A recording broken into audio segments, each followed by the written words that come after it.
Now at 6 o'clock, members of the community remembering the life of Melissa Jubain, a Beaverton nurse who was killed just over a year ago. We have the latest on her suspected killer and when he'll be back in court.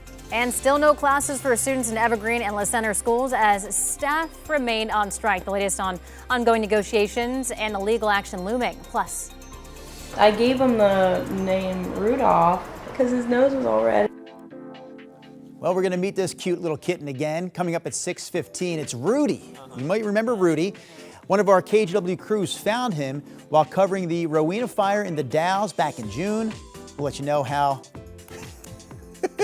Rudy is doing today. That cute update coming up here again at 6:15.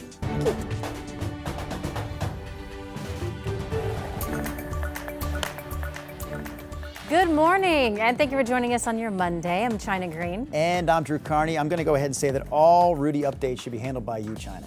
You just had that cute delivery. Oh. You want Rudy? I want Rudy. All right, China's getting Rudy, Chris.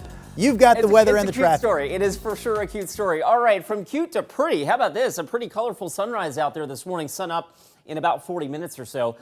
Broken cloud cover over downtown at last check. Partly cloudy at PDX in 57. If you get out in the next hour and a half, you'll see this. That is the setting full moon. Actually, the live look from our Chinook Winds Casino Resort camera in Lincoln City. Pretty cool to watch that, right?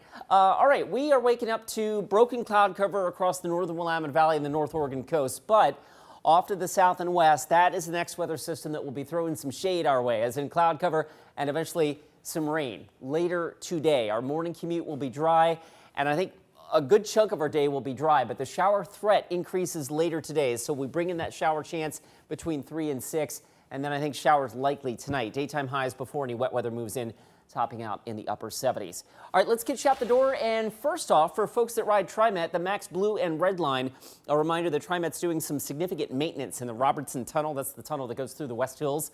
That's all week long. So they're using shuttle buses to serve stops between the Sunset Transit Center and Providence Park. TriMet says expect delays if that's part of your commute. Upwards of 45 minutes, or not delays, but just added time to what your normal commute would be. All right, there's I-84 out near Lloyd Center. Traffic still zipping along okay. I-5 from Clark County still looks good, and as we check out the drive times, we're still pretty close to a speed limit clip, guys.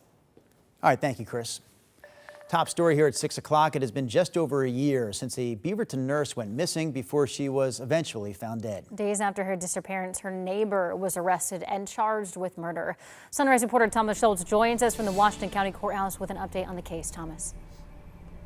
Hey, good morning, guys. And Melissa Jubain's neighbor, Bryce Schubert, her alleged killer, is slowly working his way through the court system. On Friday, he's expected to have a hearing here at the Washington County Courthouse, though over the weekend, a community gathering was held in a Beaverton park to remember and honor Melissa Jubain.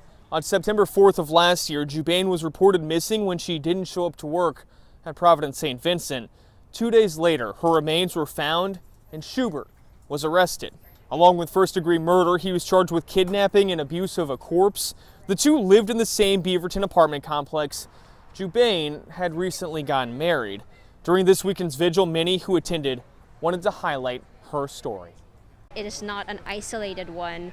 There are so many victims of violence against women, and it is caused by the same system. The same one that caused Melissa's death is the same one that is harming women who are in the workplace, in the home.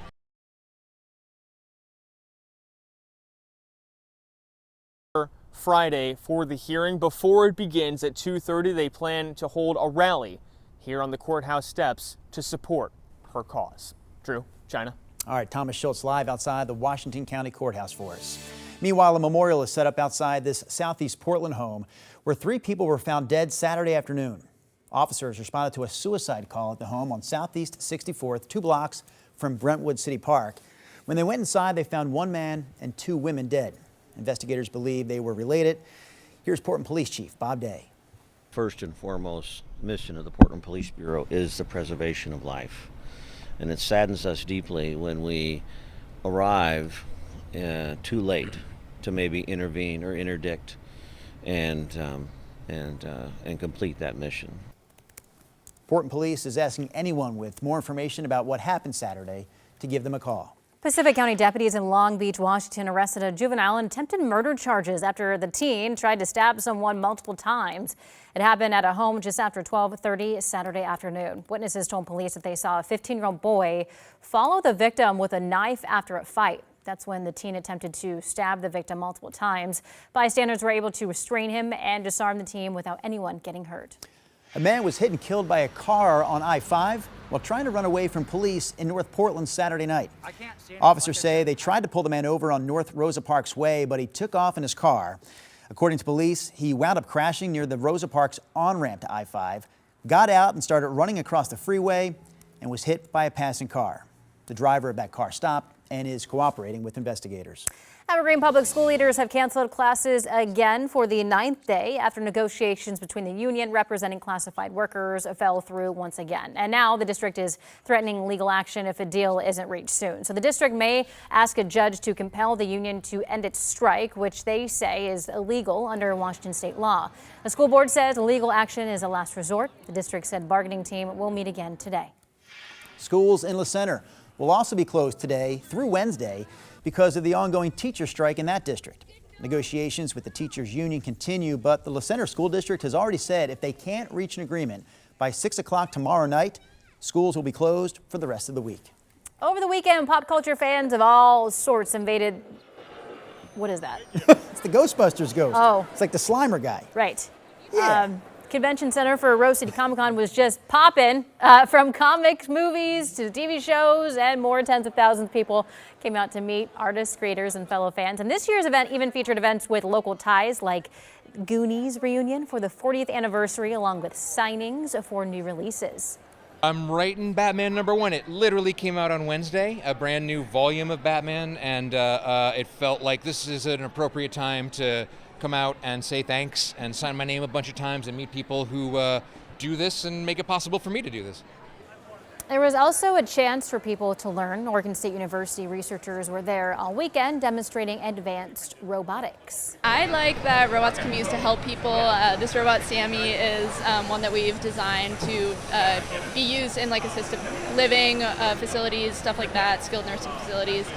So I like that people can just, they can do things that help people and make the world a better place. Next year's Comic-Con will be Friday, September 11th. So I think I learned something else about you just now, China Green. I got to quickly recap something here.